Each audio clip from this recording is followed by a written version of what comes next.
tonight we want to look at something briefly, then we'll pray, then we'll see how it goes. 1 Timothy chapter 4. 1 Timothy chapter 4, verse 8. I am speaking briefly on a topic I've entitled Living for God. Give somebody a high five and tell the person, live for God. Come on, say, live for God. Come on, shout it, live for God. 1 Timothy 4, 8. For bodily exercise profited little, but godliness is profitable unto all things, having promise of the life that now is and of that which is to come. For bodily exercise has profit, but the profit it has cannot be compared with the profit you will get from living a godly life. Amen. And the profit that comes by godliness is not only here on earth, but also when we depart, you see the profit of godliness. So living for God or becoming godly is a comprehensive insurance that secures your now and guarantees your tomorrow. Praise the Lord. Living for God, being godly, is a comprehensive insurance that secures your now and guarantees your tomorrow. Living a godly life has the ability to give you profit. You don't have to falsify a receipt to get money. You don't need to lie to make profit. Just live a godly life and your profit is guaranteed. Praise the Lord. You don't have to tell lies to go up. There is no amount of high you can get when the Most High is not involved. Somebody here? Since He's the Most High, He can take you to the highest high. So living for Him guarantees profit. And the profit is here now and also the world to come. Living for God makes sure that even your children's children are secure. Praise the Lord. So when I say live for God or living for God, what am I saying?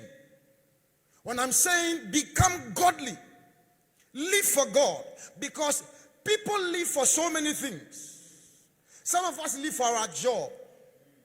Some of us live for our shops. So even in the bed, while we are in bed, we will dream about how to make the shop bigger. Unless we don't see any missed call, we want to find out if it is another opportunity in the realm of business. So everything we do is geared towards the success of what we have here on earth. But the Bible says there is a way that seemeth right to a man, but the end thereof is destruction. So when I say live for God, what am I saying? Living for God simply means, number one, living by His word. Tell somebody, live by His word. Say, live by His word. Psalm 119 verse 105. Thy word is a lamp unto my feet and a light unto my path. We come to a place where the word of God becomes our yardstick for doing things. It becomes our guide for movement. The word of God influences our intentions, affects our decisions, and above all, has a say in our actions. Praise the Lord. That means there is nothing I will do without consulting the word. No matter how big it will look like, if the word says no, it means it is no. Praise the Lord. No matter how glorious, how beautiful the thing looks like, if it contradicts the word of God, then I don't have any part inside. Praise the Lord. Psalm 119 verse 11 says that thy word have I hid in my heart, that I may not sin against thee. Psalm 119 verse 133. It says that order my steps in your word. Jeremiah 15 verse 16. Your word was found, and I did eat them, and your word became the joy and the rejoicing of my heart. Hebrews 4:12. For the word of God is quick and powerful, and it is sharper than any two-edged sword. The Bible says, so mightily grew the word of God, and it prevailed. When we walk with the word, you will end up prevailing. Praise the Lord. John chapter 1 verse 1 to 14. The Bible says, in the beginning was the word, and the word was with God, and the word was God. The same was with God in the beginning, and without him was not anything made that was made. In him was life, and the life was the light of men. And the light shines in darkness, and the darkness comprehended it not. There was a man who was sent from God to bear witness of the light, but he himself was not the light. But this is the true light that lighted every man that comes into the world. He was in the world, and the world was made by him, and the world knew him not. But as many as received, he gave them the power to become, that were not born of the will of man, not of flesh. But verse 14 says that, and we beheld the glory of the word as the only begotten of the Father, full of grace and truth. When we walk with the word, our end has no choice than to end in glory. Praise the Lord. When you get to a point where the opinions of people put tears in your eyes, it means you're not living well. The opinions of people can only put tears in your eyes if you allow them enter it. And a humorist say, opinion becomes onions. Those who go to the kitchen, small onion, you are crying. Praise the Lord. Tell somebody, live by the word. Say, live by the word. Come on, say, live by the word. Shout it, live by the word. Number 2. What do we mean when I say live, living for God? Number 2 means becoming a voice in the midst of other voices. Becoming a voice. Borrowing your vocal cords to God. That when nobody wants to speak for him, you tell him, God, I am here. In Acts chapter 2 verse 1, when the day of Pentecost had fully come, the Holy Ghost came, and the coming of the Holy Ghost was like people that were drinking. And the Bible said the people that gathered said, these guys were drunk with early morning wine. They were mocking the thing of the Spirit. They were mocking the gathering of the saints. They were mocking the experience of the Spirit. Then in Act 2:14, the Bible said, and Peter standing up with 11, opened his voice and started speaking. How often have we not sat in the midst of people that insult our God? People that insult our Jesus? People that mock our style of worship, and yet we are seated down and we are quiet like nothing is happening. How often has your colleague not insulted your Jesus, insulted your God, insulted your pastor, insulted what you believe in, and you kept quiet and you absorbed it? You enter your house and you wrote on your status, I love Jesus. You were a liar. You were a liar. If you love him, you would have spoken. Giving your voice to God. Let God know, if no man will speak for him, I am here to speak for him. If no man will talk on his behalf, I am here to talk on his behalf. If nobody will cry for him, I am here to cry for him. Hello? Because when you go on social media, all kinds of things are said about our belief. And the only thing we do is, me, I don't know. You must know. You must know. Tell somebody you must know. Say it, you must know. One more time, you must know. And give somebody a high five and tell the person from henceforth, Say something. Say something. In Mark chapter 1 verse 3, John said, I am the voice in the wilderness. Not only making noise, but I am preparing the way of the Lord. We can't all be talking about fashion. We can't all be talking about dance moves. We cannot all be speaking about the latest dress in town. Somebody must cry, behold, the kingdom of God is at hand. Are you here? Whereas some of us are speaking about the latest drink in town, somebody in the building must decide to still talk about heaven. Praise the Lord. We can't all sit in the church row and nobody is preaching. And the only thing we see in the church row is people selling medicine. What about your Jesus? And they tell us this medicine, it can cure 46 sicknesses, including Krodoso, Sampele, Chiba, dandruff. And you managed to put your hand in your pocket, and the only thing you picked out was 10 cedis, not even the Bible. Tell somebody from henceforth, speak for the Lord. Say, speak for the Lord. Your tongue is not for only licking ice cream. The day I just said ice cream, your mind went to Frankie's. Why?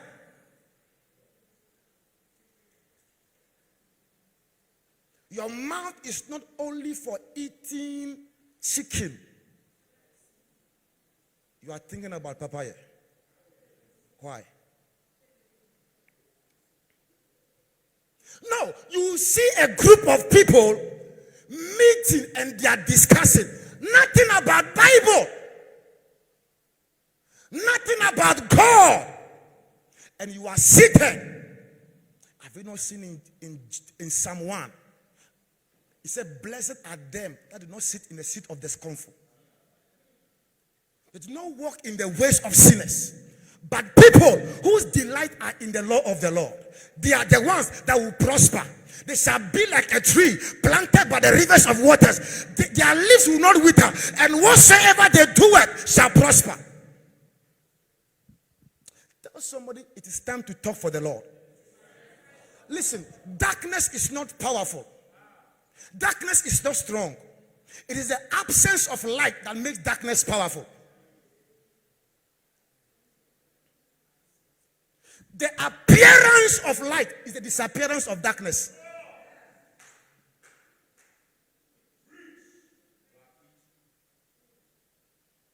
Isaiah said, arise, shine, for your light has come. Because the more the light, the more the flight. The brighter the light, the higher the flight. Tell somebody you are the light of the world. Say you are the light of the world. One more time, you are the light of the world. And say it in a gentle manner. Stop behaving like the light in your kitchen.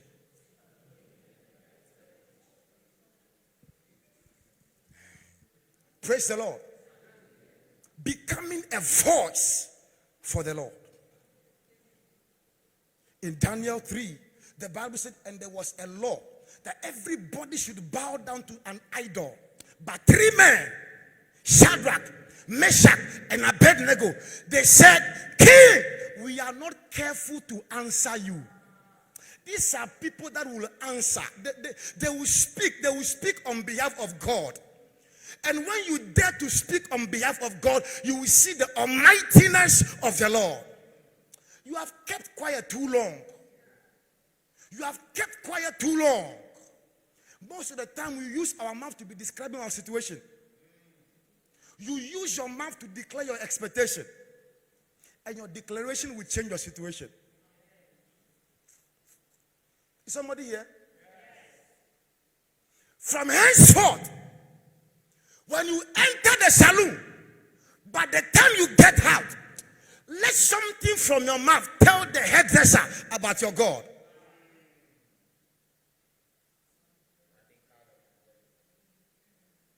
Praise the Lord.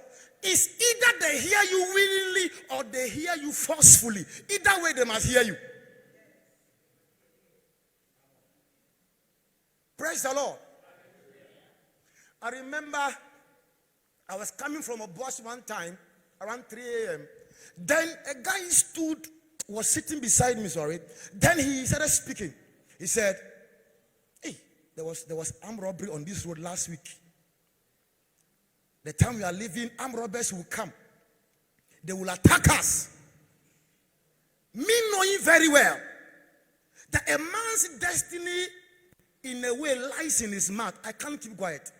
Then me too, I started talking to whom it may concern. I said, it can't happen. God will kill them. Then I made sure my voice was louder than his own. I didn't know when he slept. Because since he was not talking to me too, I am not talking to you. We are all minding our business. Hello? Can somebody tell you you will die and you go and cry? You should be able to reply on the spot. And when the person dies, go to the funeral and put block on the grave. This shows that I am truly a son of Papa. Hallelujah. Becoming a voice. Becoming a voice. It is important that we as a people lend God our vocal cords in this rotten generation.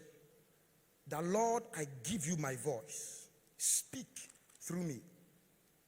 Number 3, becoming or living for God means being heavenly conscious. Being heavenly conscious. Setting your mind on things above. Setting your mind on things above alone. You can't be heavenly conscious and earthly useless. Because Matthew 6:3 says, seek ye first the kingdom of God. Then some other things people are looking here on earth shall be added to you. So when you are heavenly conscious, you can't be earthly useless. But when you become earthly useless, you can be earthly conscious, you can become heavenly useless. Because what shall it profit a man if he gains the whole world and loses his soul? You have gained the earth, but you forfeited heaven. Praise the Lord. In Colossians chapter 3, Paul said, now that you are in him, set your mind on things above. And people of God, it is better to be from above than to be from abroad. My uncle is in America. Forget your uncle. The one that sits above is higher than your uncle. Because my God shall supply all my needs, not from abroad, not from Pakistan, but according to his riches in glory in Christ Jesus. Somebody shout yes. Our supply is not from abroad. Our supply is from above. Set your mind. Now that you are in Christ, Colossians 3:1-3. Now that you are in him, take your mind, put your mind on things above. Take your mind, station your mind, discuss the things that are above only. Become heavily conscious, which also means become very spiritual. Spiritual. Spirituality is simply setting your affection on things above. That is all. Spirituality. Setting your mind on things above. Enough of the latest shoe. Enough of the latest designer in town.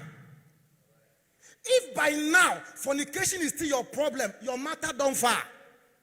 Because people have gone ahead of fornication. They are seeing vision and interpreting tongues. You are still always, Father, I have come again. God, I have come again. God, I have come again. Then when we are doing worship, you are crying. Pastor James thinks that it's the song that is entering you. He does not know you are confessing your sin.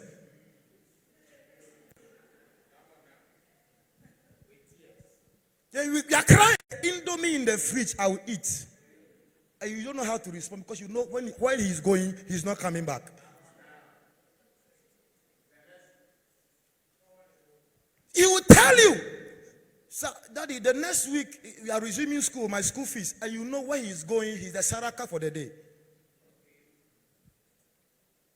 Abraham gets to that mountain. He said, "My son, lie down. I'm about to give you a surprise." Closes the guy's eyes. Takes whatever it is, whether it's a sword or a knife. Then he hears God telling him, "Don't do it." You plug into it. Because the God we are serving, he never sleeps nor slumber. But you sleep. So your sensitivity must be working per second. So if you have a dream and something is chasing you, what does it mean? You are still in that realm. You are still, something is chasing you. Because you bought 1 pound of cow milk, an entire cow decided to follow you. Just 1 pound, 1 kilo. Because of one. Or you bought salad leaves, a whole goat. Say, "Kai, bring me my leaves."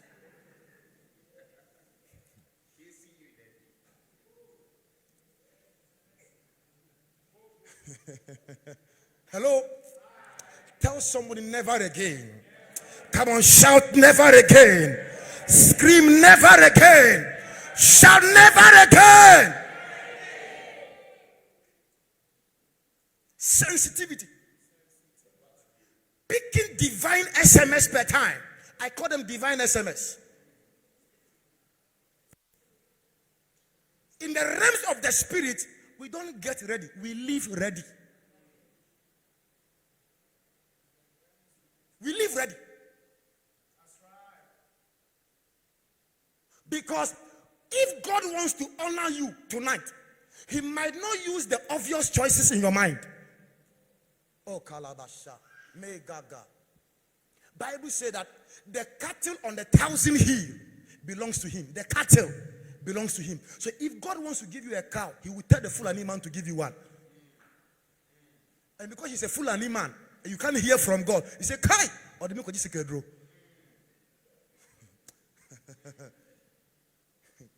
Tell somebody it's time to hear God. Come on, say it's time to hear God. Say it's time to hear God. Number 2, under spirituality, the level of your spirituality determines the level of your supernaturality. It's an indication I'm Papa's son.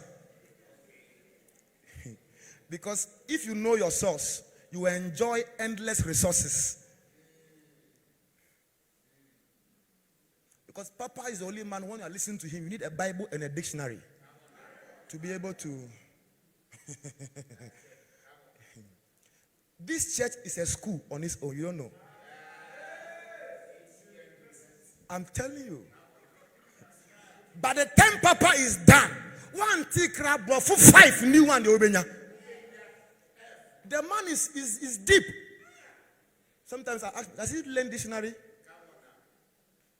Today I was reading an article he wrote. I read about 5 times. I couldn't understand all.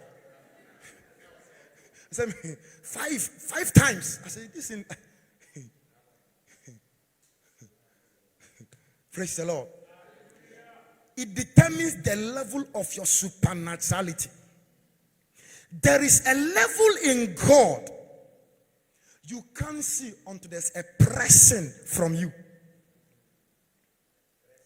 Psalm 63 says that, "Oh God, my God, early will I seek you. My soul thirsted for you, and my flesh longeth after you.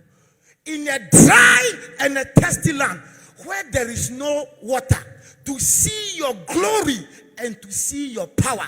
So there is a dimension of God's power that cannot be seen until there's a thirst of the soul and a longing of the flesh. Bible said, "Woe unto them, woe unto the people whose king eat breakfast You can't sacrifice a little. 6 to 12, you have started seeing self-manufactured stars in your eyes because of small hunger. When you hear fasting, something reacts within you. It means there is a dimension in God you are not looking for.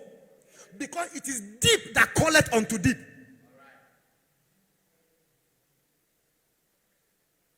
Psalm 42 says that as the deer pants for the water brook, so my soul panted after thee.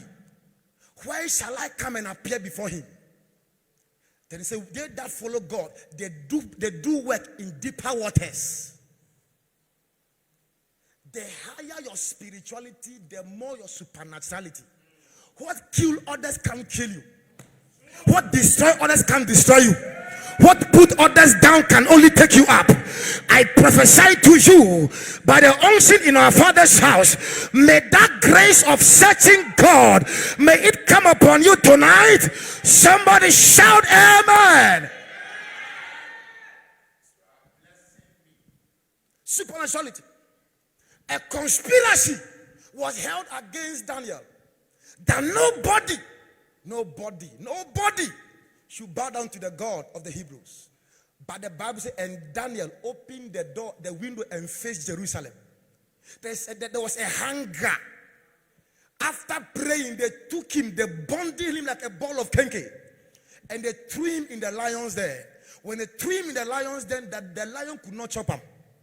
There's a dimension in God that you are not edible. Nothing can kill you. What put others down can only take you up. When men go and they are rejected, when you enter, you shall be accepted. I declare upon your life, as the testing of God comes upon you tonight, receive a grace that will make you walk in that dimension. Somebody shout fire. Lift your hand, shout fire. Lift your leg, shout fire. Shake your body, shout fire. Yeah. Somebody shout fire.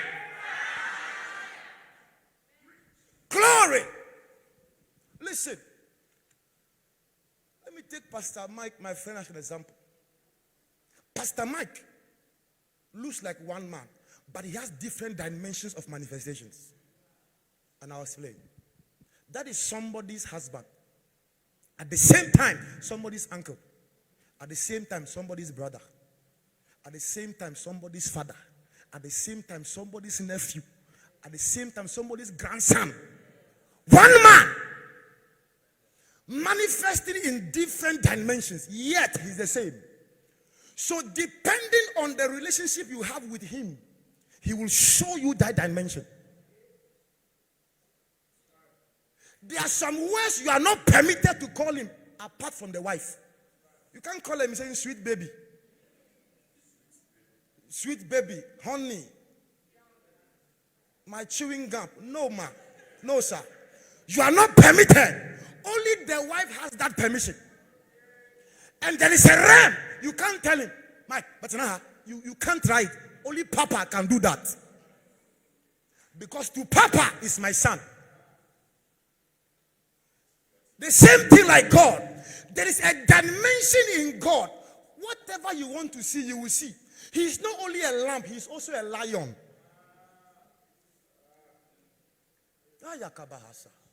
In Ezekiel chapter 1, the Bible said, and Ezekiel said, I saw an archangel, and the angel had 4 faces: the face of a lion, the face of an ox, the face of a man, and the face of an eagle. 4 faces, one entity. If you look at the Synoptic Gospel and you include John, they all had a way they presented Jesus in the Gospels. Matthew presented Jesus in his writing as a king, and that is the face of a lion. Mark presented him as a man, and that is the face of a man. Luke presented him as a servant, and that is the face of an ox. And John presented him as God, and that is the face of an eagle. One man, different dimensions. So if you want the manly side of him, he will show up. If you want the kingly side, he will show. If you want the God side, where even fire becomes AC, he will show. Their own intentions. The more you seek him, the more you find him. If he is only your lamb, some things will kill you because lambs can't defend you.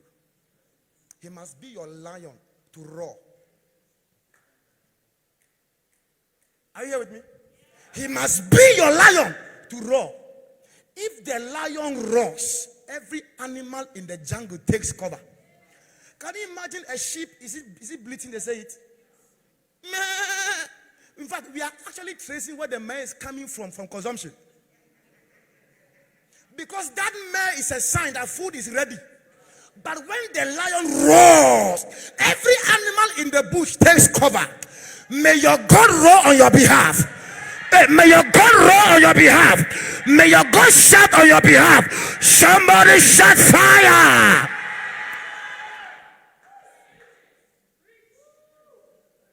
May your God roar on your behalf. The level of your spirituality determines your level of audacity. Your audacity. Things you can confront is dependent what is backing you. You see, Papa says some things. Don't try it all. Because you might need to do 21 days fasting to survive. Oh yeah. So me too, I can say, men can't do to answer. No wait in Africa. Amen. The level of your spirituality determines your level of audacity. Exodus 7:1. The Lord told Moses, this day I have made you a god unto Pharaoh. Then he approached Pharaoh, one man. He said, Pharaoh, let my people go. Where did he get it from? You can't meet God and fear men. You can't hear from heaven and the earth not hear you. There is a level of boldness you command, knowing where your spiritual root is from. And they took knowledge of the apostles. They had been with Jesus. He's the only man who could tell king, go and tell that fox. Kaya. Small boss that threaten you, look at the way you are shaking. Have you not read? They that do know their God, they shall be strong, and out of the strength they will do exploits. Strength is connected to your spirituality. I cannot be seeing angels every day, and because there is no light in the community, I refuse to go home. How? How? Tell somebody what? How? Ask the person how. You cannot be frequenting God's presence and something small makes you weep. Audacity. The wicked flees where no man pursue him, but the righteous are as bold as lions. They are very audacious. They talk like there is no tomorrow because they know where they are coming from. Can you imagine tomorrow morning they tell you, your father calls you to tell you, I am sorry, I am no longer your father because I adopted you. Your original father is Obama. How will you feel? No, how will you feel? How will you feel? Some useless confidence go build inside you, eh? All the people that insulted the day before say, because by that knowledge alone, that your father is not this and this and that, but this man, some confidence is built within you. Can you imagine you know God too well? That he is faithful and he is able, capable and available. Paul said, I am persuaded. And I have... Celebrate our father. Celebrate our papa with clap of it. Sir, you're welcome, sir. Hallelujah. Capable, able, and also available. Paul said, I am persuaded in this very thing that faithful is he who has called, and he also will do it. Let me just close by saying, Let me give you just 3 reasons or 4 reasons why you should live for God. Number 1, because you'll be asking, so after all this and then what? Number 1, God is not a man. Why you should live for him? He is not a man. There are people who will serve in corporation institutions, and their end of service benefit is a TV, flat screen. 30 years of their life, it is flat screen they gave them. You can't spend 30 years of your life in God and end like that. David said, I was young and now I am old. I have not seen the righteous forsaken, nor his seed beg for bread. He's not a man. Numbers 23:19. For God is not a man. He will not forget your labor of love. Can you imagine Moses will lead the people for 40 years? Then one mistake, the Lord told Moses, you will not enter. But you see, you can't serve God and lose. God will still compensate you anyway, anyhow. Though Moses could not enter with the people, but on the Mount of Transfiguration, he still entered with Elijah. God compensated him for his wasted years. You can't serve God and lose. So he's not a man. Number 2, he was not created. So he has no beginning, he has no end. This government was elected and can be just thrown somewhere. Because your God was not created, he was not elected, he was not selected, he was also not nominated. Therefore, his position cannot be contested. He is solid. Number 3, because of posterity. He said, I will visit the father's iniquity unto children's children. How much more the father's righteousness? So you serve God today, your children's children will not beg for bread. Because of your children's children. Number 4, because you must be his extension. There are people God wants to reach. He can only reach them through your hand. I have often said, there are some things God can only do for men through men. He was standing with Adam, yet he told Adam, it's not good for man to be alone. God, are you not there? He is God, he is present. Yet he was telling man, it's not good for you to be alone. That means there are some things men will do for men. He will only do for men through men. So existential. There are people who are supposed to pay their school fees. What are you waiting for? You are waiting for a thunderous voice to tell you pay before you pay. Then I'm telling you, pay the school fees. That's the voice you are waiting for. Pay the school fees. There are people you are supposed to feed. What are you doing with all those plantain and yam in the kitchen? Are you not seeing it is spoiling? Become God's extension. There are people who are, you have it. There are some people, when they take 2,000 from your account, you won't feel it. Yes, some others too. If even 10 pesos leave, they will know. They will call the bank, what happened? 10 pesos. And you are telling such a person, when you have the in your account. Hallelujah. Listen, when we live for God, we live as an extension of his hand to others. Lastly, because of eternity. Papa told us on Thursday, it's one accolade he's expecting from the Lord. Well done, thou good and faithful servant. Stand to your feet, let us pray. You're going to put your hand on your head. You're going to tell the Lord, Lord, give me the grace to live for you.